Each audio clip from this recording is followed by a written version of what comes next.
Assalamualaikum warahmatullahi wabarakatuh. Pada suatu hari, teman-teman sekalian, ada seorang pencuri mengendap-endap di sebuah malam yang sunyi karena katanya kemaksiatan itu kan enak dilakukan pada waktu-waktu yang sunyi dan waktu-waktu yang gelap gitu ya.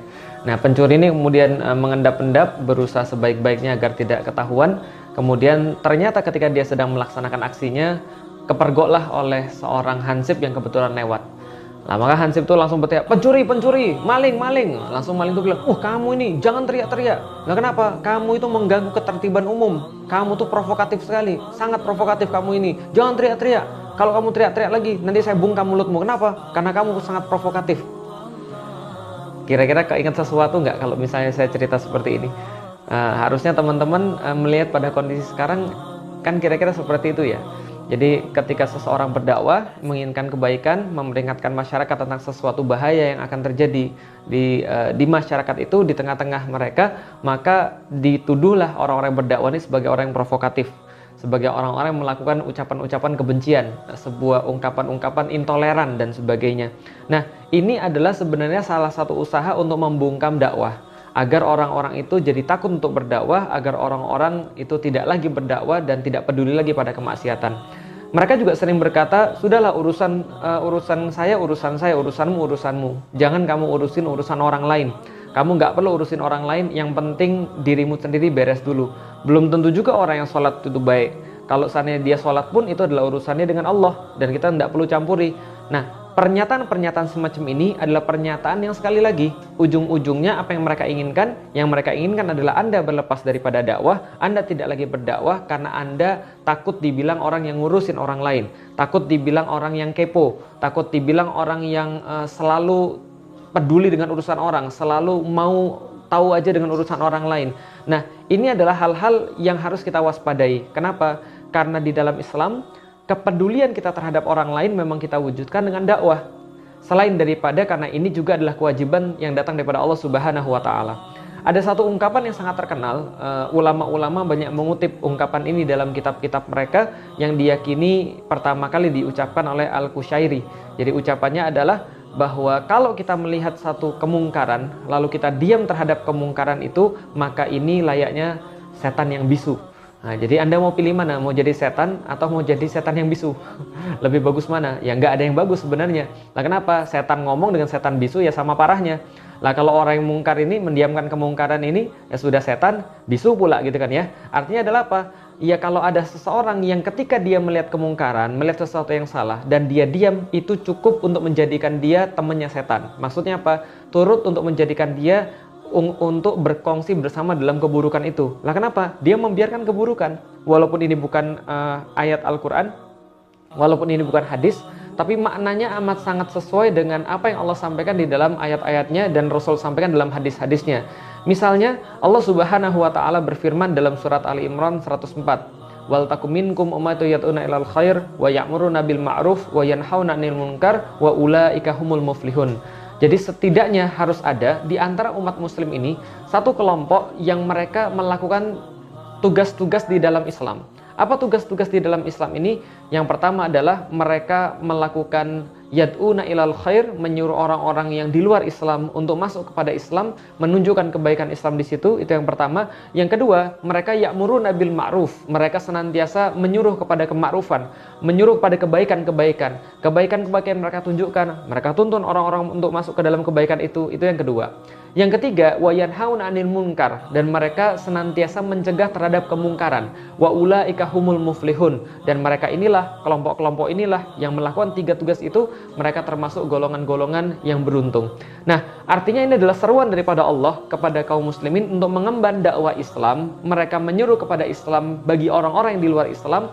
Yang kedua, mereka beramar ma'ruf dan mereka nahi munkar. Artinya, mereka tidak bisa mendiamkan kemungkaran yang ada di depan mata mereka. Ini pun ditegaskan oleh Rasulullah Sallallahu Alaihi Wasallam, man ra'a minkum munkaran falyughayyirhu biyadihi. Maka siapapun yang melihat kemungkaran, ubah dengan tangan dia.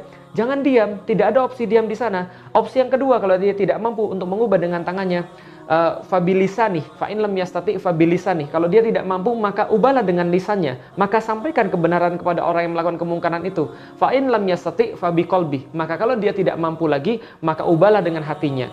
atau minimal dia tidak menyetujui kemaksiatan itu, dia tidak meridhoi kemaksiatan itu, dia pergi daripada kemaksiatan itu sehingga orang tahu bahwa dia tidak suka dengan kemaksiatan itu. Tidak ada opsi di situ untuk menerima kemaksiatan, tidak ada opsi di situ untuk mengiyakan kemaksiatan, tidak ada opsi di situ untuk berdiam. Pilihannya cuma 3, ubah dengan tangan. Bila tidak mampu atau ketika kita menggunakan tangan atau kekuasaan ini lantas kita berhadapan dengan kemaksiatan yang lebih besar, maka opsi yang kedua, sampaikan dengan lisan. Kalaupun tidak bisa sampaikan dengan lisan karena satu dan lain hal yang tidak memungkinkan, maka yang ketiga, jauhi kemaksiatan itu, ingkari dengan hati, fadzalika adaful iman. Rasul sampaikan, maka mengingkari dengan hati itu adalah selemah-lemah iman. Berarti kalau seseorang ketika melihat kemaksiatan, dia tidak mau mengubah dengan tangannya, tidak pula dia menyampaikan dengan lisannya yang benar, tidak pula dia ingkari dengan hatinya, maka selemah-lemah iman pun dia tidak punya. Ini yang mungkin harus kita sampaikan pada diri kita pribadi saat kita melihat sebuah kemaksiatan. Maka jangan takut dan jangan kita termakan dengan kata-kata, kamu jangan provokatif dong, kamu jangan mengucapkan ujaran-ujaran kebencian dong, kamu ini intoleran. Ketika kita berdakwah, lantas diomongan seperti itu, kita jangan termakan. Kenapa? Karena ini jelas-jelas adalah usaha untuk memadamkan dakwah. Namanya adalah blame the victim, salahkan korbannya. Sudah jadi korban, lantas disalahkan, seolah-olah ya tidak ada yang benar di dunia ini, yang benar hanyalah yang melakukan kemaksiatan. Maka ketika kita melihat kemaksiatan, tugas kita adalah berdakwah untuk mengubah kemaksiatan itu. Amar ma'ruf, nahi munkar. Pada orang yang belum berbuat kebaikan, kita suruhkan untuk berbuat kebaikan. Ketika kita melihat kemungkaran, maka kita coba untuk ubah kemungkaran itu agar mereka semakin mendekat kepada Allah Subhanahu wa Ta'ala. Maka ini yang seharusnya dilakukan oleh seorang muslim, bukan berdiam diri ketika menyaksikan atau melihat kemungkaran dan kemaksiatan.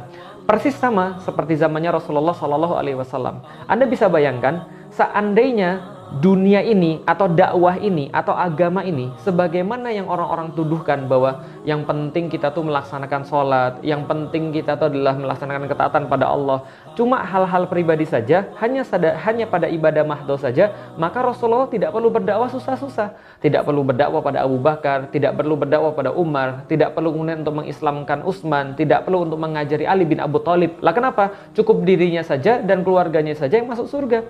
Tidak perlu Rasulullah berdakwah, tidak perlu Rasulullah bersusah-susah mengambil sebuah resiko untuk melawan kebijakan-kebijakan zolim yang disampaikan pada saat itu oleh kafir Quraisy, yang diterapkan pada saat itu oleh masyarakat-masyarakat Arab. Tidak perlu sampai sesulit itu. Tapi apa yang dilakukan oleh Rasulullah ketika beliau diturunkan dengan Al-Quran dan kemudian wahyu daripada Allah Subhanahu wa Ta'ala, beliau masuk mengubah keadaan-keadaan yang salah, lalu kemudian menunjukkan bagaimana seharusnya kehidupan itu berjalan dengan konsep-konsep Islam.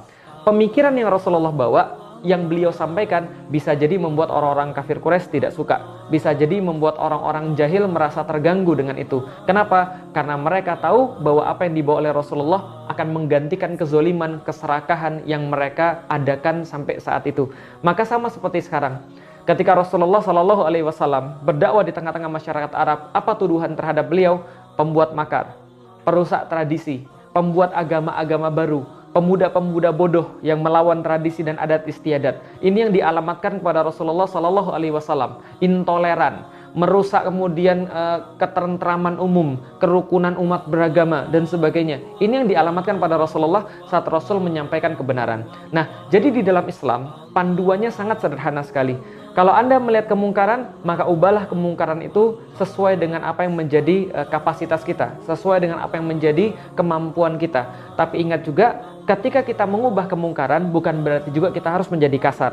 Bukan pula kita harus menjadi berkata-kata kotor, ikut-ikutan mencela atau mencaci maki. Islam mengajarkan kita ketika berdakwah harus dengan yang baik pula. Ud'u ila sabili rabbika bil hikmah wal mau'izatil hasanah wajadilhum billati hiya ahsan. Maka ahsan di situ adalah dengan cara yang paling baik yang kita mampu, dengan cara yang paling apik yang kita mampu. Ketika kita menyaksikan kezoliman-kezoliman sekarang, kita harus menyampaikan bahwa ini salah, dan menyampaikannya pun itu harus dengan cara yang terbaik. Catat kata ini baik-baik, kebenaran harus disampaikan dengan cara yang terbaik. Karena itulah kebenaran yang kita punya, yaitu adalah Islam. Kita pahami betul-betul, kita ketahui dalilnya, lantas kita lihat sekarang apa yang salah. Kita lihat sekarang apa yang tidak cocok dengan kebenaran itu. Ketika kita mengetahuinya, maka kita berusaha mengubahnya dengan cara yang terbaik. Bila saat ini kita menyaksikan misalnya penguasa melakukan hal-hal yang tidak sesuai dengan Islam, kita tidak boleh mendiamkan. Bila kita menyaksikan sekarang ada kelompok-kelompok yang mereka tidak sesuai dengan Islam, kita juga tidak boleh mendiamkan. Bila saat ini misalnya kita menyaksikan individu-individu ada yang tidak sesuai dengan Islam, kita juga tidak boleh mendiamkan. Kita harus mengubahnya, tapi tentu saja dengan cara yang terbaik. Wallahu a'lam bishawab. Inilah dakwah. Tidak boleh diam ketika melihat kemungkaran, walaupun Anda dituduh sebagai provokatif, walaupun Anda dituduh sebagai intoleran, tapi kebenaran harus tetap disampaikan, karena itulah perintah Allah Subhanahu wa Ta'ala, dan insya Allah kita bangga termasuk orang-orang yang menyampaikan kebenaran. Wa man ahsanu qawlan mimman da'a ilallah wa amila shalihan wa qala innani minal muslimin. Maka siapakah yang perkataannya lebih baik daripada orang-orang yang senantiasa mengatakan dakwah-dakwah Allah, yang menyampaikan ayat-ayat Allah, yang menyampaikan kalimat-kalimat Allah, yang menyampaikan kebaikan-kebaikan di dalam Islam. Senantiasa mereka beramal soleh dan mengatakan dengan bangga, kami termasuk bagian daripada umat muslim. Assalamualaikum warahmatullahi wabarakatuh.